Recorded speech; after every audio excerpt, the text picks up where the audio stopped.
Ready.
செல்வி, செல்வி, எங்க வாசல் பெருக்கி கோலம் போடலையாமா?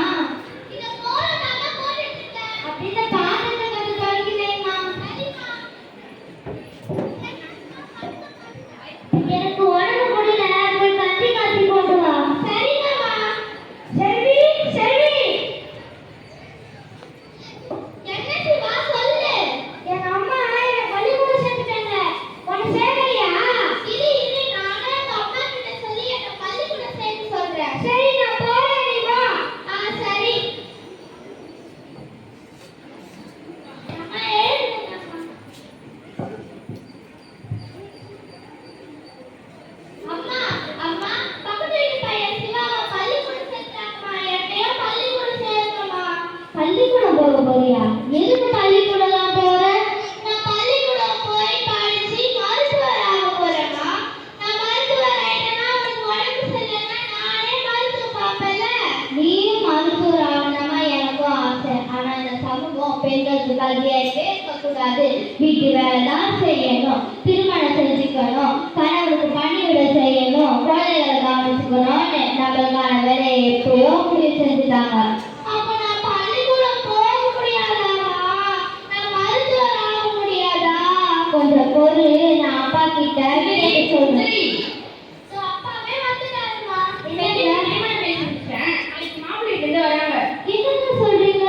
நம்ம பொண்ணு இன்னும் பருவத்துக்கு கூட வரலங்க. அவளுக்கு 8 வயது தான் ஆகுது. நீயும் என்ன இதே வயசுல திருமணம் செஞ்சுட்ட? என்ன புதுசா கேக்குற? நான் என் முடிவை சொல்றேன், உன் முடிவை கேட்கல. போ, ஒழுங்கா பொண்ணுக்கு வீட்டுல எல்லாம் சொல்லிக் கொடு. அப்பா, அப்பா, நான் பள்ளிக்கூடம் போகணும்ப்பா. நான் படிக்கணும்ப்பா. என்னது? பள்ளிக்கூடம் போக போறியா? நீ ஒரு பொண்ணுன்றது மறந்துட்டியா? ஆண் பிள்ளைங்களாம் படிச்சு வேலைக்கு போய் சம்பாதிச்சு குடும்பத்தை பார்த்துப்பாங்க. அதெல்லாம் உன்னால முடியுமா?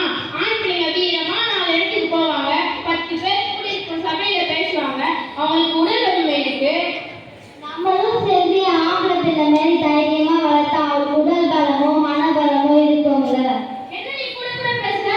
ஆண் பிள்ளைங்க செய்யற எல்லா வேலையும் பெண்களால் செய்ய முடியுமா? முடியாது.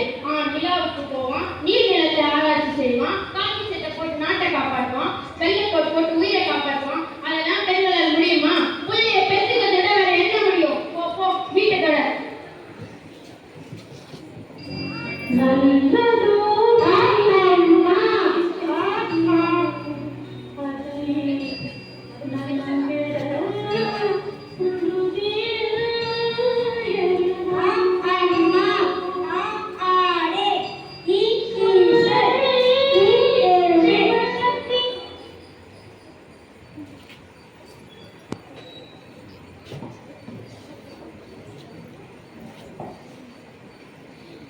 என்ன இது கொடுமை? பெண்ணுக்கு கல்வி மறுக்கப்படுகிறது. 8 வயது குழந்தைக்கு திருமணமா? இப்படி எல்லாம் கூட நடக்குமா? இது மட்டுமல்ல, பெண் குழந்தை பிறந்தாலே சாபம் என்றுவர். இதனால் பெண் சிசு கொலை, பெண் கல்வி மறுப்பு, குழந்தை திருமணம் என பல நடக்குது. அப்படியா?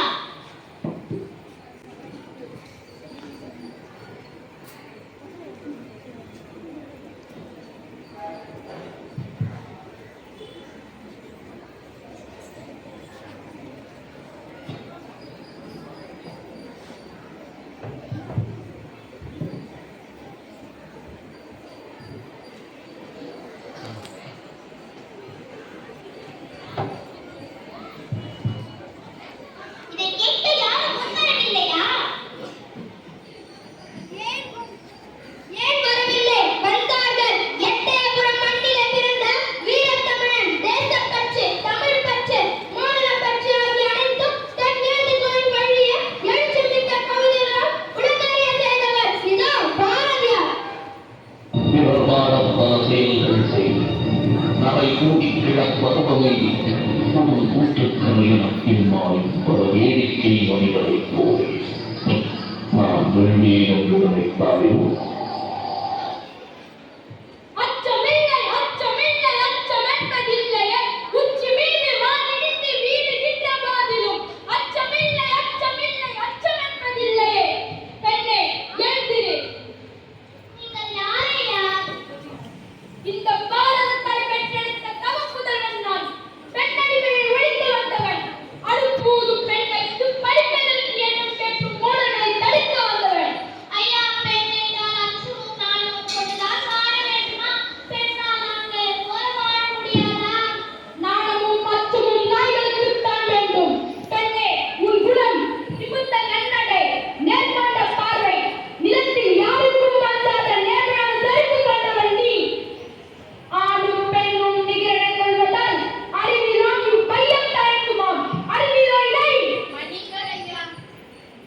பயந்து பணிந்து மிரண்டது போதும், இனி தெளிந்து துணிந்து நீங்கிட வேண்டும். மழலை மனம் மாறாத உன்னை வன்புற வருவனாயின் மாற வேண்டியது அவனை. மாற்றம் காண்போம் இனிமே. அம்மா, நான் இப்ப பள்ளிக்கூடம் போகலாமா? பள்ளிக்கூடம் போகலாமா?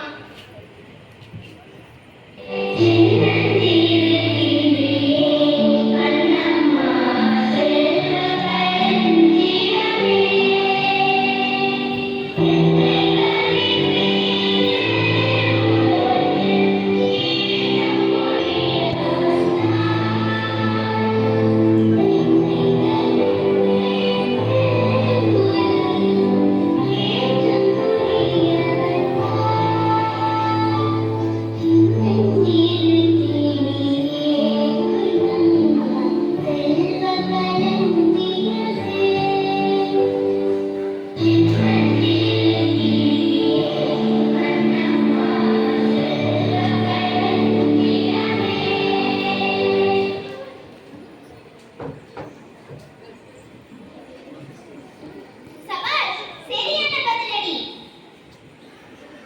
பாரதியா மட்டுமல்ல, இதோ ஈரோட்டு சிங்கம், பகுத்தறிவு பகலவன், சமூக சீர்திருத்தவாதி தந்தை பெரியார்.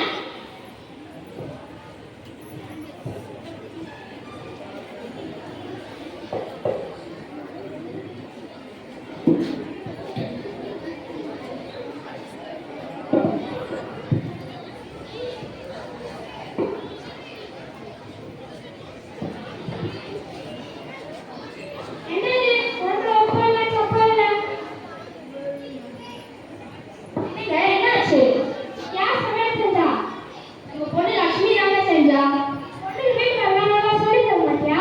அதை கல்யாணம் பண்ணி நான் வீட்டுக்கு போட்டா அவங்க பத்தி என்ன நினைப்பாங்க? இதுக்கப்புறம் நான் ஒழுங்கா சொல்லி கொடுத்துறேங்க. ஏதோ பண்ணுங்க போ. அப்பா எதுக்கு அப்படி கத்துறாரு? நீ குழம்புல உப்பு போடலம்மா, அதான் அப்படி கத்துறாரு. அப்பமா பத்தாமா சொன்ன அப்படியா நேருமா? அதை நான் உனக்கு எப்படிமா சொல்லி புரிய வைப்பேன்? நீ போய் குழம்புல உப்பு போடு போ.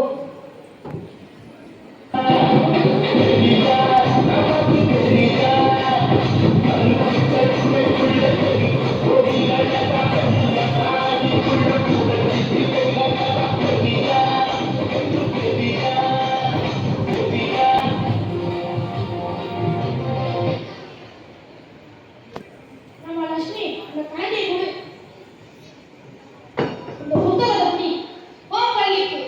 எப்பவுமே அடங்கி வாழ்வது அவமானம், போராடி வாழ்வதுதான் தன்மானம்.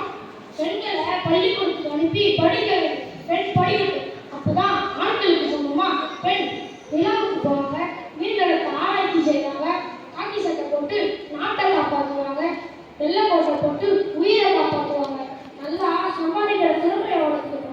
அப்புறமா பெண் தன்னை கேட்ட தானாக திருமணம் செஞ்சு வாழணும். இனிமே சமைப்பது, பிள்ளைய பார்த்துக்கிறது, இதெல்லாம் உன் கணவனும் சேர்ந்து செய்யணும். சரியா? சரியா? ஆணும் பெண்ணும் சமம். பெண்கள் புத்தகத்தை எடுத்துட்டாங்கன்னா இந்த பூமியை புரட்டி போட்டுருவாங்க. பெண்களுக்கு மானமும் மொழியும் தான் உண்மையான அழகு. இந்த நகை, ஆடை, அலங்காரம் இதெல்லாம் உண்மையான அழகு இல்லை. உலகமே சொன்னாலும் சுயமரியாதை விட்டு விடாது. உலகமே சொன்னாலும் பகுத்தறிவும் உன்னை விட உயர்ந்தவனும் இல்லை, தாழ்ந்தவனும் இல்லை.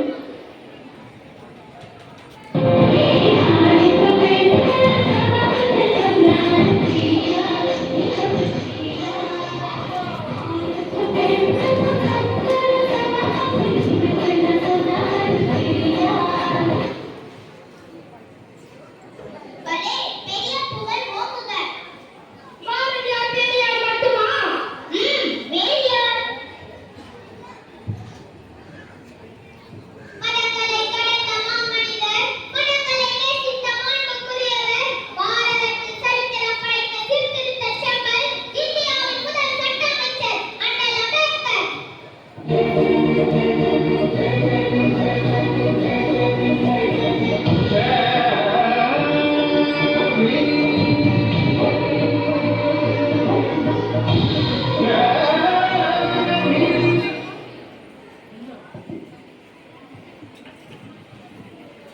இந்த சமூகம் உங்களுக்கு சுதந்திர உணர்வை தராத வரை சட்டம் எத்தகைய விடுதலை அளித்தாலும் அதனால் பயனில்லை. இருளை உணராதவர்கள் வெளிச்சத்தை தேட மாட்டார்கள். ஒரு கடவுளுக்கு செலுத்தும் காணிக்கையை விட ஒரு பெண்ணிற்கு அளிக்கும் கல்வி மேலானது. பெண்களே, அறிவை தேடி ஓடுங்கள். நாளைய வரலாறு உங்கள் நிழலாய் தேடி ஓடி வரும். இன்று நான் கதை கொடுத்து எழுதும் சட்டம் நாளை என் மக்களே ஒரு சமூகத்தின் முன்னேற்றத்தை கருதுகிறேன். இதோ பெண்ணே, இந்த சமூகத்தில் நீ தகுதிட நான் பெண்களுக்கான ஒற்றுமையை வழங்குகிறேன். வழியிடத்தில் வெட்டப்படுபவை ஆடுகள் தான், சிங்கங்கள் அல்ல. நீங்கள் சிங்கங்களாக இருங்கள். கற்பி, ஒன்று செய், புரட்சி செய். ஜெய்ஹிந்த்.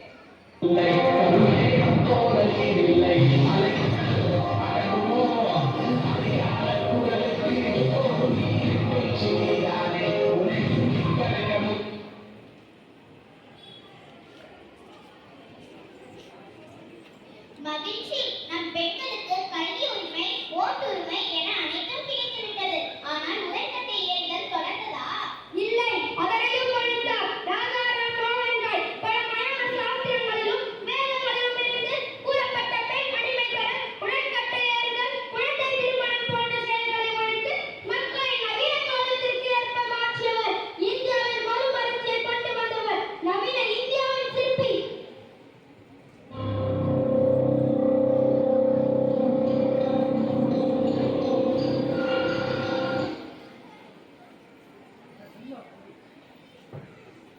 தாய்க்குலத்தை தீயில் தள்ளி மாய்ப்பதா? அதற்கு உடன்படும் ஆண் பெண் சமூகத்தில் தீய மலையை தீயிட்டு ஒழிக்காமல் விடுவதா? பெண்ணே, நீ விதி என நினைத்து அழ வேண்டாம். விரக்தியில் வீணே விழ வேண்டாம்.